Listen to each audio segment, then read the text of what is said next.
यह है हमारे शहर का खूबसूरत नज़ारा। और आज वीडियो शुरू करने से पहले मैं आपको यहाँ की खूबसूरती के दर्शन कराना चाहता हूँ, ताकि आपको भी लगे कि हम कितने धन्यभागी हैं जो ऐसे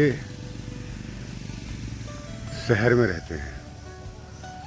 ये मेरा आश्रम समझ जैसे, और यहाँ पर ही मैं अपनी वीडियो शूट करता हूँ।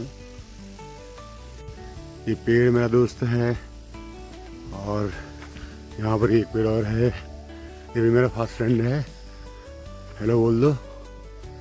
और ये वाला पेड़ भी मेरा दोस्त है। बैठता हूँ और यहीं पर मैं ध्यान भी करता हूँ और विश्राम भी और आनंद भी लेता हूँ अपने होने का। और यहाँ से ये सुंदर नज़ारा मुझे दिखाई पड़ता है। और अगर मुझे कोई लंबा वीडियो बनाना हो तो फिर मैं यहाँ चले आता हूँ, इस तरफ इन खेतों की तरफ। मैं यहीं पर वीडियो शूट करने वाला हूँ। तो टॉपिक हमारा मॉर्निंग में चल रहा था प्रेम के ऊपर, और अब प्रातः हमने लौकिक प्रेम की बात की थी। अब हम अलौकिक और इटरनल लव की बात करेंगे। तो चलिए शुरू करते हैं।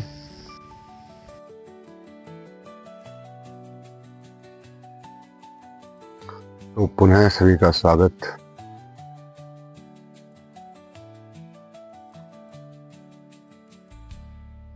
प्रेम की चर्चा हम कर रहे थे, लौकिक प्रेम की। प्रेम के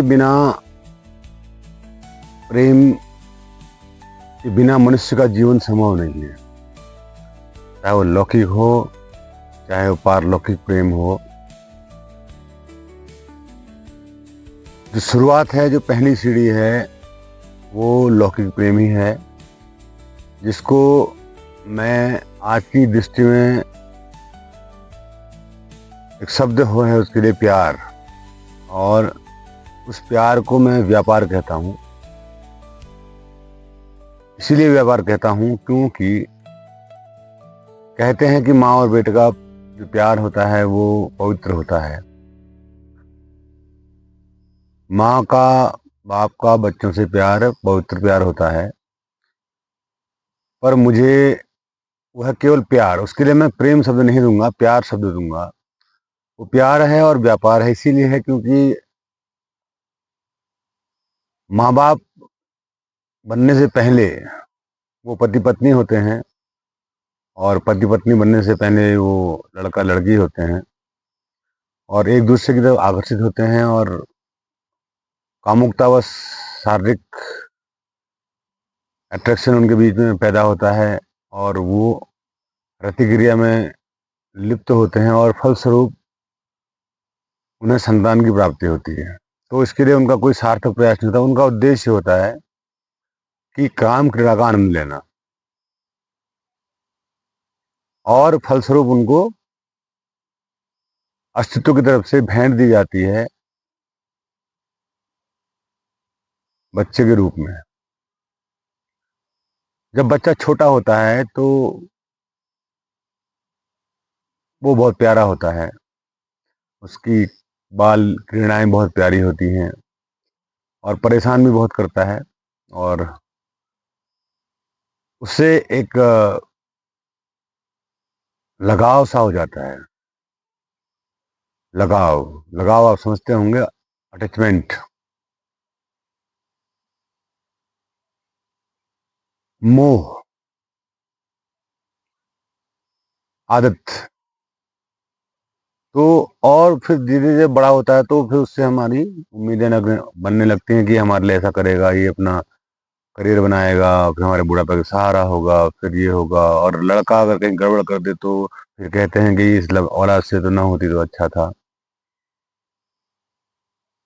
तो कहने का मतलब है, कहीं ना कहीं आप कुछ चाहते हैं उनसे, अपने बच्चों से कुछ चाहते हैं, बदले में कुछ चाहते हैं। आप उनको अगर पाल रहे हैं तो उन बदले में आप कुछ चाहते हैं। ऐसा तो बिल्कुल नहीं है कि आप कुछ नहीं चाहते।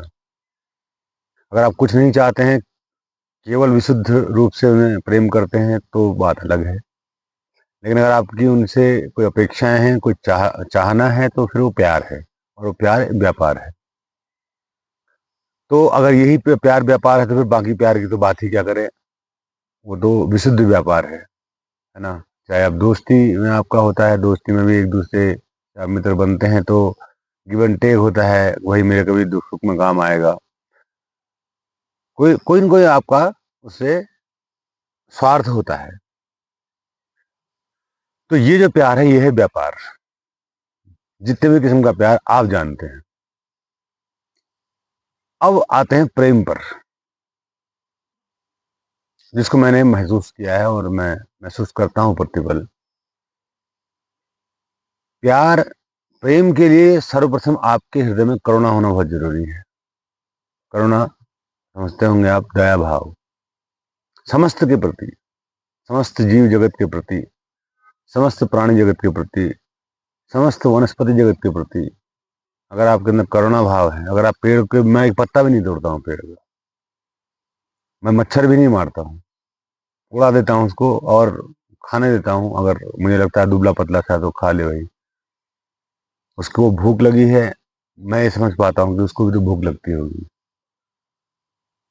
परिणाम स्वरूप अगर मैं बीमार पड़ जाऊं, मर जाऊं, तो कोई बहुत बड़ी बात नहीं है। ये मेरे लिए कोई बहुत बड़ी बात नहीं कि मैं मच्छर मुझे खा गया, उसने मुझे खाने दिया उसको, और उससे मुझे डेंगू हुआ और मेरी मौत हो गई। ये कोई बहुत घाटे का सौदा नहीं है प्रेम की तुलना में। प्रेम बहुत महान है। तो अभी मैं कई एग्जाम्पल दूंगा आपको। तो ये जो मेरी प्रवृत्ति थी, ये बचपन से ही थी। मैंने कभी भी प्रेम किया तो उसमें व्यापार कहीं पर भी मेरे सामने नहीं आया, और विशुद्ध रूप से ही प्रेम किया मैंने, जिससे भी किया। लेकिन जब आध्यात्मिक अनुभूति और स्वयं का बोध हुआ, तब से तो फिर स्थिति और सुंदर हो गई। अभी मैं इस गोद में बैठा हूं तो लगता है अपनी माँ की गोद में बैठा हूं, धरती की गोद में बैठा हूं तो लगता है अपनी माँ की गोद में बैठा हूं। उतने प्रेम पूर्वक मैं यहाँ पर बैठा हूं जितना कि कोई बच्चा अपनी नवजात शिशु अपनी माँ की गोद में बैठा होता है।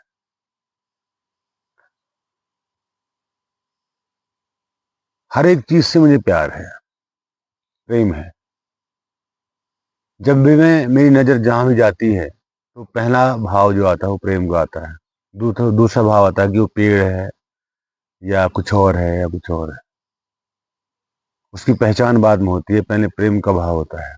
अब मैं एक छोटा सा एग्जाम्पल बताता हूँ अभी आपको। ये मैंने अनुभव किया तो मैं आपको बता रहा हूँ, आपको शायद हंसी भी आए। आज से दो दिन पहले की बात है कि मेरी बाइक जो है पंचर हो गई यहीं पर, जहाँ पर वीडियो बनाना, उसके नीचे रोड है, पंचर हो गई। और कोई उपाय नहीं था, उस वक्त शाम थी और कोई मैकेनिक भी आना नहीं चाहता था, तो मैं उसको वहीं छोड़ दिया। छोड़ने के बाद फिर मैं मैकेनिक को भेजा, उसने ठीक कर दी, और मैं शाम अपने टाइम में ही यहाँ पर ध्यान और वीडियो बनाने आया। तो जब जैसी बाइक मुझे दिखी, तो मुझे एक आवाज आई उसकी तरफ से कि मेरा अपना आ गया। एक वाइब्रेशन उसकी तरफ से मेरी तरफ आई, और मुझे जाने ऐसा क्यों लगा, और मेरे आंखों से आंसू आ गए। और मैं उसे निहारता रहा जब तक मुझसे करीब नहीं पहुंच गया। फिर मैं उसके गले भी लगा, उसको चूमा भी मैंने, और उसका हाल भी पूछा कि तुम एक रात अकेली रही, इसके लिए मैं क्षमा प्रार्थी। कहने का मतलब है, ये हंसी की बात भी है, लेकिन मैं इमोशंस की बात कर रहा हूँ और प्रेम की बात कर रहा हूँ। प्रेम अस्तित्व से अगर हो तो वहां पर फिर सजीव और निर्जीव की बात नहीं रह जाती। प्रेम प्रेम है। तो ये जो प्रेम है, इसको मैं शुद्ध प्रेम कहूंगा। इसमें वासना नहीं है कहीं भी। आप कहेंगे कि बाइक तो आपके काम आती है इसलिए आप उससे प्रेम करते हैं, और नहीं आती तो नहीं करते। ऐसा नहीं। अगर वो खराब भी पड़ जाए क्योंकि मेरे पास एक ही बाइक है और वो कितना चलेगी मैं जानता हूँ। पूरी उम्र तो चल नहीं पाएगी और खराब पड़ेगी, उसको मैं बेचूंगा भी कभी नहीं, उसको ऐसे ही रख दूंगा। और प्रेम तब भी बना रहेगा मेरा, ऐसा नहीं है कि मेरे काम आएगी तो ही वो मैं उससे प्रेम करूंगा।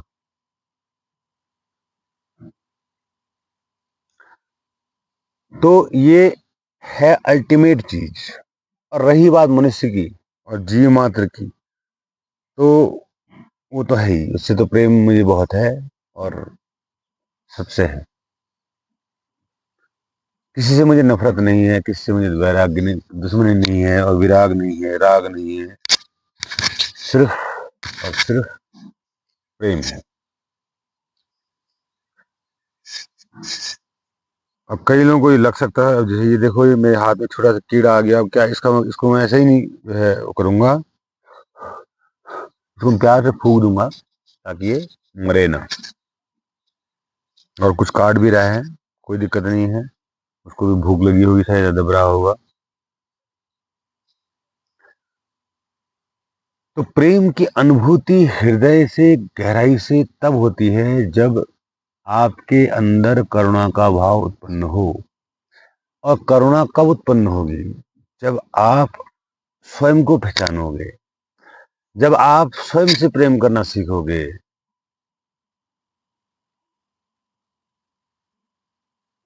कभी आपने अपने जूतों से प्रेम किया? नहीं। प्रेम की भावना, खाली प्रेम करना अलग बात है, क्योंकि वो रोज आपको, आपके पाँव की सुरक्षा करते हैं और आपके साथ चलते हैं, और आपने उनको निर्जीव समझ के कभी उनके प्रति एक भाव भी नहीं आया होगा आपको। कभी आपने अपने कपड़ों से, टी शर्ट से, या कभी इन चीजों से जो आपके रोज काम की है, या आपका मोबाइल जो रात दिन आपके सीने से लगा रहता है, कभी इसको प्रेम की निगाहों से देखा आपने?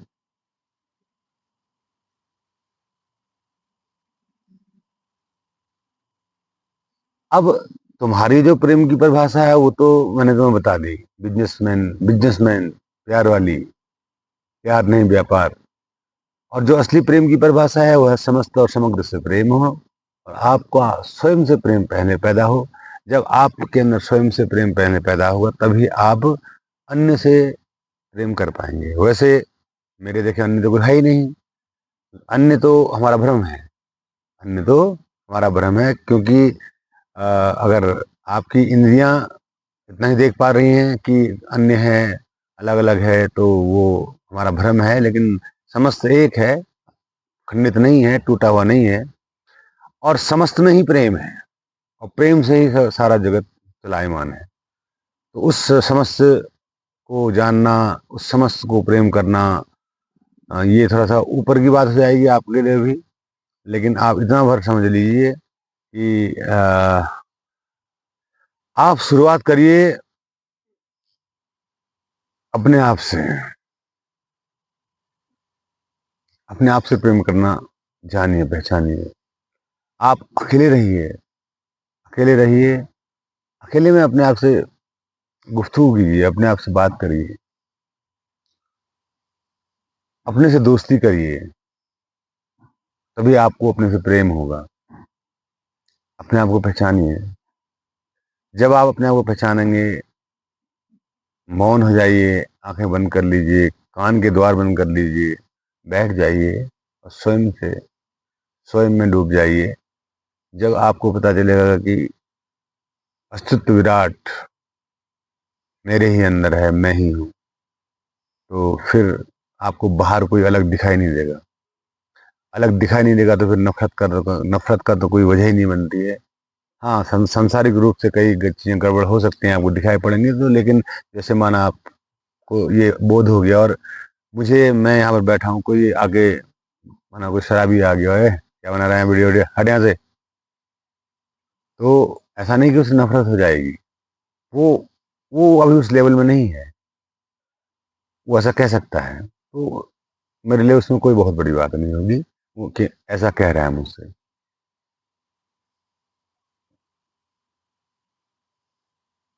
मैंने ये देखा है कि मित्रता में भी वैसे मेरे को अभी तक कोई मित्र मिला नहीं ऐसा जिसको मित्र कह सकूं, लेकिन फिर भी जितने मित्र मेरे हैं, संसारिक मित्र, वो भी अपेक्षाएं रखते हैं। अगर तुम उनकी अपेक्षाओं के हिसाब से चल रहे हो तो वो तुम्हारे मित्र हैं, वरना वो तुमसे कटने लगते हैं, तुमसे दूरियां बढ़ा लेते हैं, क्योंकि आप उनसे कहीं अलग हो जा रहे हो। अगर आप अस्तित्व प्रेमी हो तो आप, वो तो समस्त प्रेमी नहीं है, वो कुछ चीजों से प्रेम करते हैं और कुछ चीजों से नहीं करते हैं। कुछ चीजें उनके लिए नफरत के लिए भी बनी हुई है। तो मेरे एक मित्र ने कहा था एक बार कि तुम वहीं चले जाओ जहां तुम जैसे लोग हो, है ना। तो क्योंकि घटना कुछ इस तरह से हुई थी कि मेरी दादी की डेथ डेथ हुई, और डेड बॉडी पड़ी थी शाम के 5 बजे, और मैं घूमने चला आया, ऐसे वीडियो बनाने चला आया। मैं, डेड बॉडी ठीक है, कल सुबह उसको उसको दाह संस्कार होगा। तो मैं ही अपने ध्यान के लिए आ गया। अब उनके लिए आश्चर्य हो गया कि ये क्या बात है, वहाँ डेड बॉडी पड़ी और ये घूम रहा है। मैंने कहा इसमें आश्चर्य वाली क्या बात है, वहाँ बहुत सारे लोग हैं देखने के लिए उसको, फैमिली के और लोग हैं, मेरा क्या काम है वहाँ भीड़ में। तो मैं यहाँ आ गया एकांत में अपने। अब तो इस तरह की जो हरकत है वो एक सामान्य आदमी के लिए लग सकता है कि एक पागलपन लग सकता है, एक अजीब गरीब बात लग सकती है, समाज के विरुद्ध लग सकता है। और मेरे लिए इसमें कोई अजीब नहीं है, क्योंकि मेरे लिए तो मृत्यु जैसी कोई चीज़ है ही नहीं। तो न तो मुझे जो है उसका दुख होता है, और नहीं नहीं जो है कोई पछतावा, क्योंकि जब तक हमारी दादी जिंदा थी तो हमने उनकी खूब सेवा करी। मैं 20 महीने तक सोया नहीं रातों को, तब से मेरी नींद का भी जो है साइकिल बिगड़ गया। खूब जम के सेवा करी, जो भी करना था वो किया। अब वो चली गई हैं तो उनका शरीर चला गया है, वो शरीर जो है डेड हो गया है, आत्मा चली गई है। आज लगता है कुछ छोटे मोटे जीव जंतु अटैक कर रहे हैं मेरे ऊपर। कोई बात नहीं, एक यहाँ पर काट गया है, और एक यहाँ पर गले में काट गया है, हाथ में काट गया है। चलो कोई बात नहीं, काटने दो। हाँ, उनका काम ही ये है। तो अजीबोगरीब बात है। अब मैं समाज में फिट नहीं बैठता, बैठ भी नहीं सकता, क्योंकि समाज की जो बातें हैं वो मेरे समझ से परे हैं। मैंने आपको पहले भी कई बार कहा है किसी वीडियो में कि मुझे 500 साल बाद आना चाहिए था इस दुनिया में, जब समाज भली प्रकार से सुशिक्षित हो जाता। अभी तो विज्ञान ने ये तक पता नहीं किया है कि आ, क्या है हम, कौन है हम, कहाँ से आए हैं हम, हमारी चेतना क्या है, आफ्टर डेथ क्या है, कॉन्शियसनेस क्या है। अभी चल रहा है उनके प्रोसेस, कुछ हद तक वो समझ पा रहे हैं कुछ इंस्ट्रूमेंट से। आज से आने वाले 100 सालों में शायद समझ जाएंगे कि हाँ, कॉन्शियसनेस एक होती है, और जो इटर्निटी है, यानी कि सब में एक ही है।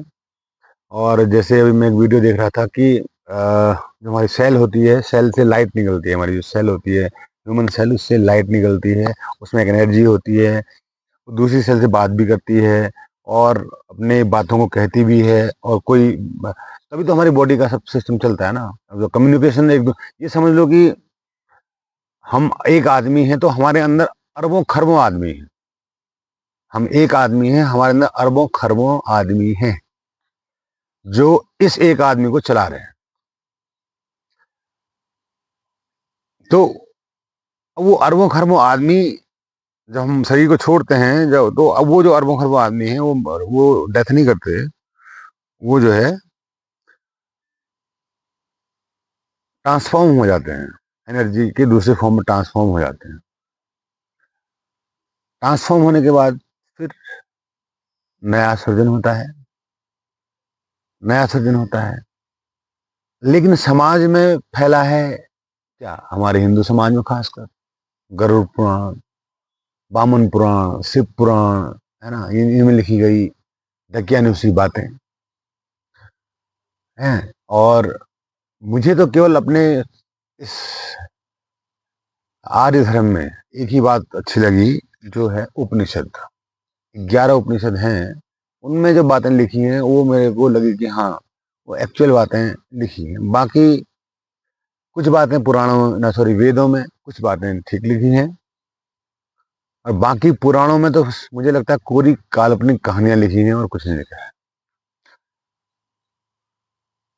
भविष्य पुराण, ये पुराण, वो पुराण, है ना, कई पुराण हैं। 2012 में जो है प्रलय का, कहीं शायद किसी माया कैलेंडर में ऐसा भी लिखा था कि प्रलय हो जाएगा। अभी आजकल जो है बहुत सारे पोंगा पंडित जो है कह रहे हैं कि 2023, 24, 25, 25 और 25, 26, 27 में प्रलय हो जाएगा, और जो है 1 करोड़ लोग बच जाएंगे पूरे संसार में, ऐसा होगा, ऐसा कह रहे हैं। मैं ये मानता हूँ, अब प्रेम से हम हट रहे हैं क्योंकि प्रेम का कोर्स मैंने आपको बता दिया है पूरा। तो मैं मानता हूँ इस बात को कि ऐसा कुछ हो सकता है, क्योंकि सृष्टि का विनाश 2 अरब साल पृथ्वी को हो गए हैं, और तब से लेके अब तक कई बार सभ्यताएं विकसित हुई, विनष्ट हुई, विकसित हुई, विनष्ट हुई, विकसित हुई, विनष्ट हुई। ये तो पृथ्वी की बात है, और ऐसी फिर कितनी ही अनंत पृथ्वियां मौजूद हैं ब्रह्मांड में, जहाँ जीवन है, मौजूद है ना। तो ये तो चल रहा है, ये तो अनादिकाल से चल रहा है, बनना बिगड़ना, बनना बिगड़ना, बनना बिगड़ना। एक ब्रह्मांड बना, यहाँ एक ब्रह्मांड बन रहा है, कहीं अनंत दूरी पे दूसरा ब्रह्मांड मिट रहा होगा, कहीं अनंत दूरी पे तीसरा ब्रह्मांड बन रहा होगा, है ना। तो इनके बीच में अनंत अनंत दूरियां हैं, क्योंकि ये एक्सपेंशन के लिए अनंत दूरी चाहिए। एक ब्रह्मांड जब बनता है तो एक्सपेंड होता है, तो उसके लिए काफी आकाश चाहिए। तो एक ब्रह्मांड से दूसरे ब्रह्मांड के बीच में बहुत बहुत बहुत दूरी होती है, जिससे वो एक एक ऐसा कॉन्सियसनेस ने ऐसा एक सिस्टम बना रखा है कि जो गड़बड़ चीजें ना हो, क्योंकि कॉन्सियसनेस हर जगह मौजूद है ना, वो हर एक कण में मौजूद है, तो वो हर जगह तय करती है कहाँ पर क्या होना चाहिए, कितना क्या होना चाहिए, है ना। अब इसमें कंसेप्ट सुपर कॉन्शियसनेस का भी आता है। तो सुपर कॉन्शियसनेस वो होती है जो जब आदमी या कोई चैतन्य जीव जो होता है, जो इस बात को समझ जाता है, तो वो सुपर कॉन्शियसनेस के लेवल में आ जाता है। यानी कि ब्रह्मांड में होने वाली घटनाएं भी उसको पता चल रही होती है, क्या हो रहा है ना। और जैसे मुझे अ, पता चलता है इस बात का, और खैर अभी तक मुझे केवल इतना ही पता चलता है कि जो हमारा पितृलोक है और देवलोक है, वहां पर क्या चल रहा है, और क्या क्या वहाँ बातें हो रही हैं, क्या क्या चल रहा है, तो वो सब मुझे महसूस होता है और जान पड़ता है मुझे, क्योंकि सब कुछ कनेक्टेड है यहीं से। पितरलोक, ब्रह्मांड, ये ब्रह्मांड है ना, यूनिवर्स, होल यूनिवर्स, इसी के अंदर सब चल रहा होता है। और